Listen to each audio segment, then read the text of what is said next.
எல்லாருக்கும் வணக்கம். பெட்ரோலே இல்லாம ஒரு துளி புகை கூட வராம ஒரு கார் ஓடுற எதிர்காலத்தை கொஞ்சம் யோசிச்சு பாருங்களேன்.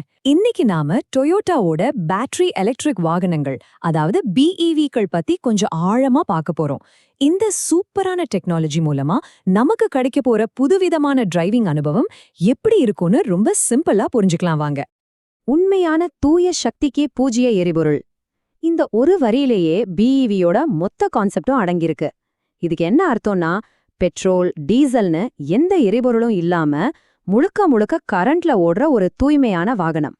சரி, இந்த எலக்ட்ரிக் பயணத்துல நம்ம என்னென்னலாம் பார்க்க போறோம்? முதல்ல டொயோட்டாவோட எலக்ட்ரிக் கனவு என்னன்னு பாப்போம். அப்புறம் இந்த BEVக்கள்லாம் எப்படி வேலை செய்யுது, அதை ஓட்டுற ஃபீல் எப்படி இருக்கும், நம்ம பயணங்களுக்கு எப்படி சார்ஜ் பண்றது, கடைசியா அந்த எதிர்காலம் இப்போ நம்ம கண்ணு முன்னாடி எப்படி இருக்குன்றதையும் பார்க்கலாம். இப்ப நம்ம முதல் பகுதிக்குள்ள போலாம். டொயோட்டாவோட எலக்ட்ரிக் கனவு. இது வெறும் கார்களை பத்தின விஷயம் மட்டும் இல்லைங்க. இது ஒரு நிலையான எதிர்காலத்தை நோக்கிய ஒரு பெரிய உலகளாவிய அர்ப்பணிப்பு. டொயோட்டாவோட நோக்கம் உலக அளவில கார்பன் நியூட்ராலிட்டியை அடையிறது. சிம்பிளா சொன்னா, நம்ம சுற்றுப்புறத்துக்கு எந்த பாதிப்பும் வராத மாதிரி பாத்துக்கிறது. இந்த BEVக்கள் அந்த பெரிய பயணத்துல ஒரு மிக முக்கியமான பங்கு வகிக்குது. டொயோட்டாவோட டார்கெட் எவ்ளோ பெருசுன்னு பாருங்க. 2030க்குள்ள உலக அளவுல 3.5 மில்லியன், அதாவது 35 லட்சம் BEVக்களை கொண்டு வரணும். அப்புறம் 2050க்குள்ள கார்பன் நியூட்ராலிட்டியை முழுசா அடையணும்னு பிளான் பண்ணியிருக்காங்க. இது நிஜமாவே ஒரு பெரிய இலக்குதாங்க.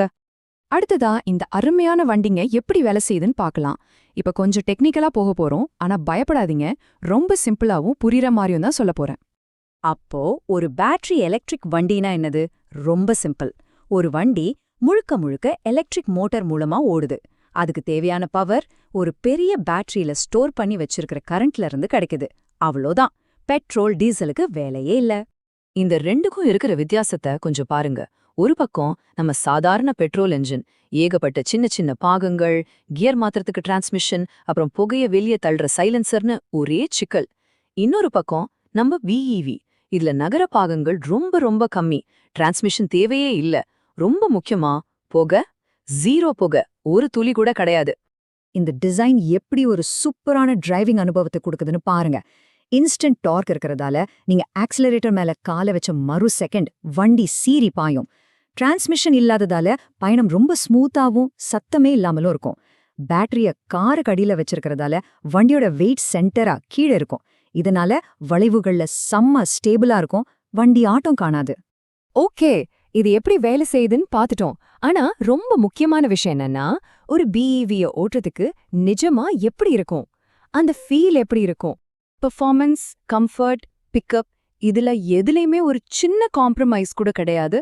நீங்க ஆக்சிலரேட்டரை மிதிச்ச உடனே கிடைக்கிற அந்த இன்ஸ்டன்ட் பவர் உங்களை சீட்ல அப்படியே பின்னுக்கு தள்ளும். இது ஒரு த்ரில்லான, ஆனா அதே சமயம் ரொம்ப ஸ்மூத்தான ஒரு அனுபவம்.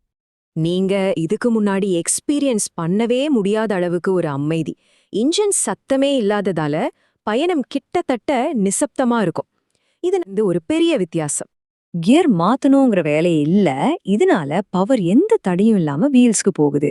இது டிரைவிங்க ரொம்ப ஈஸியாவும் சிரமமே இல்லாமலும் ஆக்குது.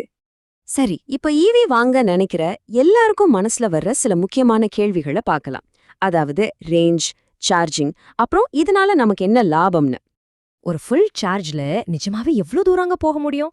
இதுக்கு பேரு தான் ரேஞ்ச் கவலை. ரொம்ப முக்கியமான கேள்வி இது. பதில், சுமாரா 500 கிலோமீட்டர் வரைக்கும் போகலாம். யோசிச்சு பாருங்க, சென்னையில இருந்து மதுரைக்கு ஒரே சார்ஜ்ல போயிடலாம். ஆனா ஒண்ணு, நீங்க ஓட்டுற விதம், ஸ்பீடு, ரோட் கண்டிஷனை பொறுத்து இந்த தூரம் கொஞ்சம் மாறலாம். இருந்தாலும் 500 கிலோமீட்டருங்கிறது நம்ம டெய்லி யூஸ்க்கு ரொம்பவே அதிகம். ஒரு BEV வச்சிருக்கிறதுல இருக்கிற உண்மையான நன்மைகளை பார்க்கலாம். முதல்ல சார்ஜிங். பப்ளிக் சார்ஜிங் ஸ்டேஷன்லயும் சரி, நம்ம வீட்லயும் சரி, நமக்கு வசதியான இடத்துல சார்ஜ் போட்டுக்கலாம். ரெண்டாவது, சிம்பிளான மெயின்டெனன்ஸ். நகர பாகங்கள் கம்மியா இருக்கிறதால சர்வீஸ் செலவு ரொம்பவே கம்மி. மூணாவது, காலப்போக்குல பெட்ரோல் சர்வீஸ்ன்னு பார்க்கும்போது கணிசமான பணத்தை நீங்க மிச்சப்படுத்த முடியும். நாம இதுவரைக்கும் பார்த்த இந்த சூப்பரான டெக்னாலஜிய டொயோட்டா எப்படி நிஜத்துக்கு கொண்டு வந்திருக்காங்கன்னு பார்க்கலாம் வாங்க. எதிர்காலம் இங்கதாங்க இருக்கு. அப்போ இன்னைக்கு டொயோட்டாவோட எலக்ட்ரிக் வண்டிங்க லிஸ்ட்ல என்ன இருக்கு? அவங்க என்னென்ன மாடல்ஸ் தராங்க? இங்க ஒரு முக்கியமான விஷயத்த நாம புரிஞ்சுக்கணும்.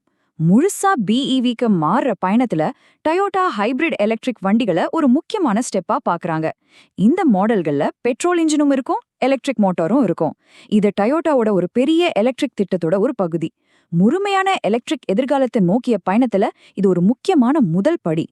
டொயோட்டாவோட இந்த வாசகம், உங்கள் வழியில் மாற்றத்தை ஓட்டுங்கள், இதுக்கு என்ன அர்த்தம்னா, இந்த மாற்றத்தை உருவாக்குற சக்தி உங்க கையில தான் இருக்கு. இது வெறும் டெக்னாலஜி மட்டும் இல்ல, இது ஒரு புது வாழ்க்கை முறை. கடைசியா இந்த கேள்வி உங்களுக்கு தான். சத்தமே இல்லாத ஒரு ஸ்மூத்தான, புகையே வராத ஒரு டிரைவ் உங்க எதிர்காலத்துல இருக்குமா? இந்த டெக்னாலஜி உங்க பயணத்தை எப்படி மாத்தும்னு ஒரு நிமிஷம் யோசிச்சு பாருங்க.